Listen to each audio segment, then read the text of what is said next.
Tja bodo otroki popeljale vile, ki bodo najmlajšim na poti do Celja pripovedovale pravljice in širile dobro voljo. Tole je pa moj zvonček, s katerim sem v pravljični deželi priklicala radost in veselje namesto jeze in žalosti. Imeli bomo rajanja, potem bojo prišli vlaki iz različnih mest. Na pravljično potovanje se boste lahko odpravili iz vseh večjih mest, Ljubljane, Maribora, Velenja, poseben vlak pa bo odpeljal tudi iz Podčetrtka.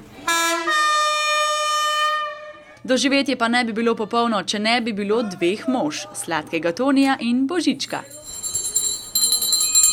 Božiček pride tja, kjer so pridni otroci, zato bo prišel tudi v pravljično deželo. O ja, k sreči otroci so še pridni, nasmejani so, dobre volje, še vedno, vsaj večina.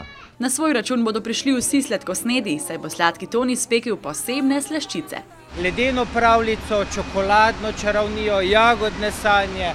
Vabljeni v pravljično deželo.